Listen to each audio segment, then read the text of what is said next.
Alhamdulillahirabbil alamin wa alaika lan anatapi sira bi ziyarati Rasulillah ing ziarah Rasulullah SAW.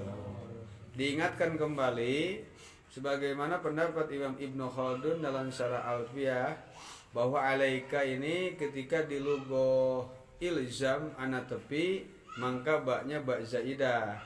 Jadi maf'ul bi ziyarah ing ziarah. Tapi kalau mau lugahnya bisyarah kalawan tetap dijadikan ba huruf jar asliyah, alaikanya lugohnya gegeongan ae mananya apa alaika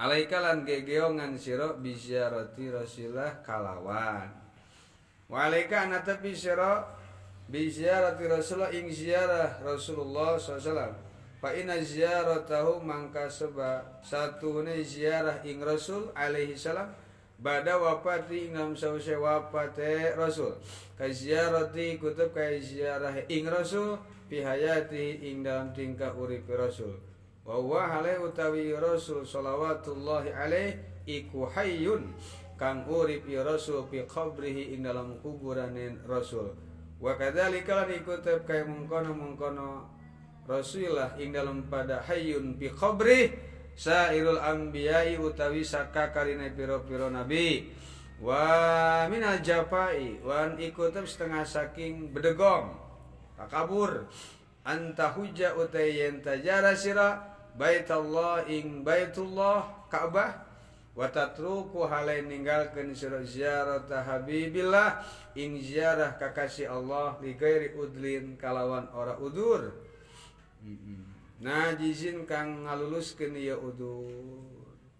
Tuh. Jadi penting kemarin kalau kita ada rezeki lebih maka ibadah hajilah 5 tahun sekali dan penting ta'allum wajibatiha belajar wajib haji sunah haji zikir haji. Bagaimana ketika kita haji sunnahnya bagaimana, sa'inya bagaimana, mikotnya bagaimana, tawafnya bagaimana, salat sunnahnya nanti dan zamarahnya, wukufnya, sa'inya dan lain. Dan itu bisa kalian temukan nanti kitabnya khusus bab haji, kitab Al-Idah karya Imam Nawawi. Kemudian diberi hasyiah oleh Imam Ibnu Hajar. Ada juga kitab Manasikul Haji karya Imam Khatib Syrbini. Ada juga kitab Umdatul Abror Fil Haji wal I'timar karya Imam Ali bin Abdul Bari Al-Wanai. Tahu Al-Wanai yang sering disebut oleh Syekh Nawawi dalam kitab Murakil Ubu yang wafat tahun 1211 Hijriah, 1211 Hijriah. Jadi beliau wafat 19 tahun wafat, kemudian Syekh Nawawi lahir. Syekh Nawawi lahir tahun 1230. Ada juga kitab Umdatul Musafir karya Imam Afifuddin Basudan. Beliau wafat tahun 1216 Hijriah. Nah, kemudian ada lagi kitab-kitab haji karya-karya ulama kontemporer mufti-mufti Mesir. Yang pertama Al-Hajju wal Umrah karangan Syekh Mutawalli Asy-Sya'rawi. Ada juga kitab Taysirun Nahji fi Manasikil Haji karya Syekh Ali Jum'ah. Luar biasa cara pemahaman penyampaian kekinian. Takutnya nggak ngerti bahasa-bahasa yang dulu dilunakan, diterjemahkan bahasanya oleh mereka berdua. Enak. Bukan berarti Syekh Ali Jum'ah dan Syekh Mutawalli Sya'rawi keluar jalur dari Syekh Imam Nawawi, tidak. Cara menyampaikannya lebih mudah dipahami. Zamannya kekinian karena kita hidup kekinian, bahasanya pun harus kekinian. Jadi bahasa-bahasa orang dulu kan kita nggak tahu.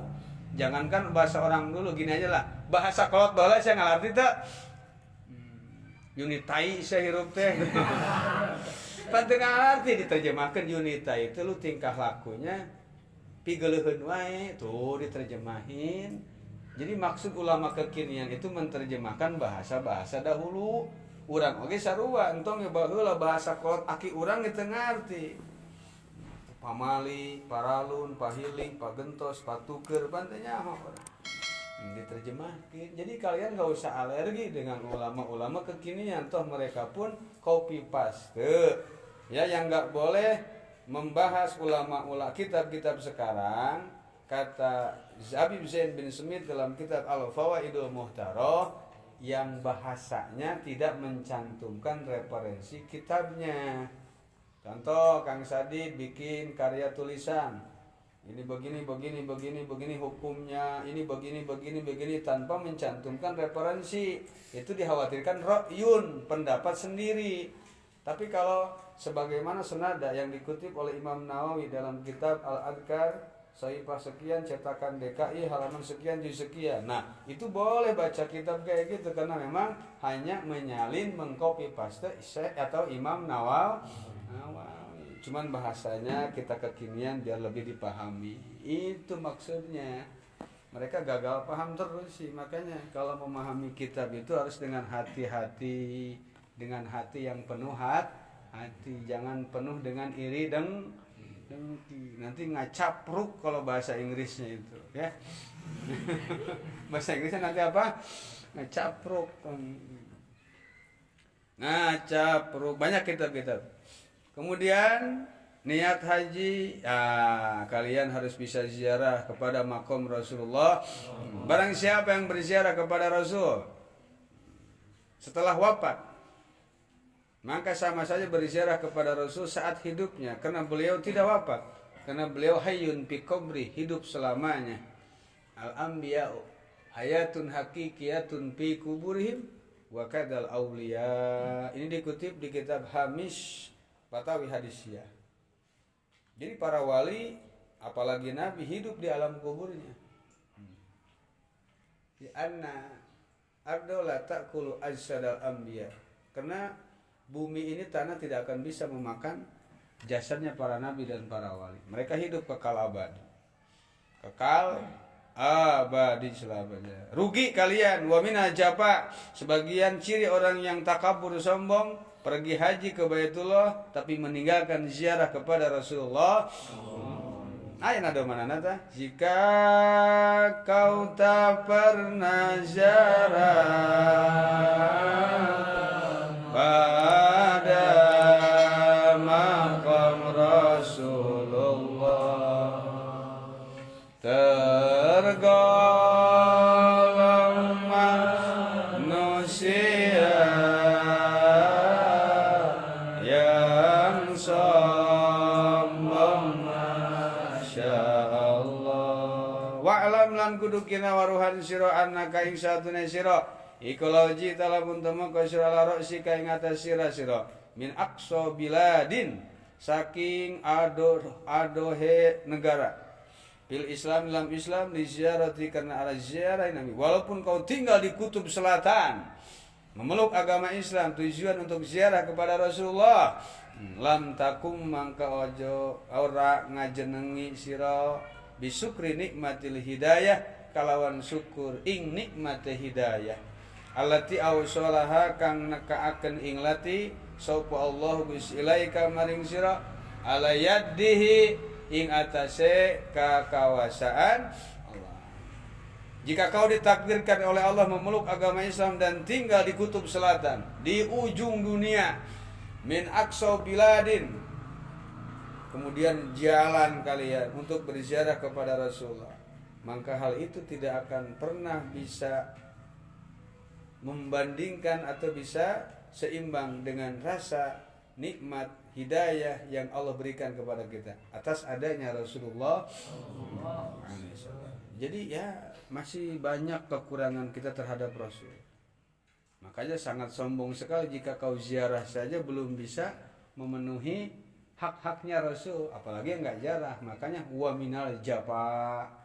Sebagian orang yang walaika lan ana tepi sira ida arada tatkala ngarapakeun sira surua ing tumandang, already siap-siap fi amrin muhimmin, yamin dalam perkara muhimin kang penting ya amrin kasapar ikut kaya lumako wa tazwiji lan kaya gawe rabi, bisa rek kawin rek mamangkatan atau kawinna bari mangkat gitu hijikeun.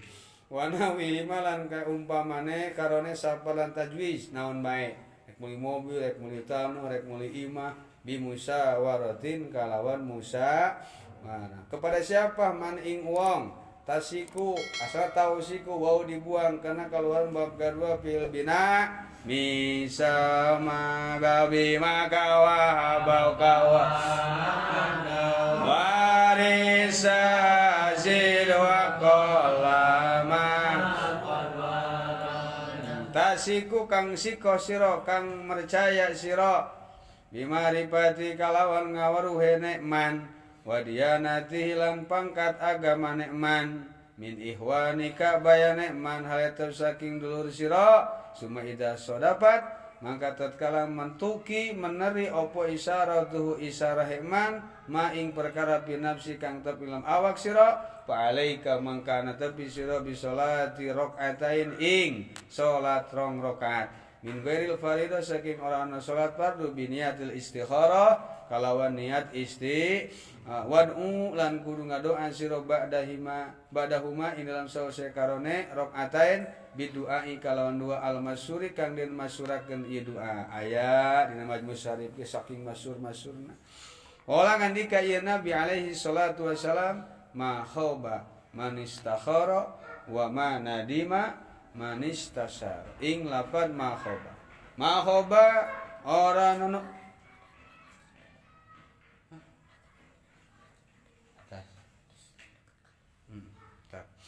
ora nono rugi sapa man wong istakhara kang istikharah ya man wala nadima lan ora nono nalangsa sapa man wong istasara kang musyawarah ya man.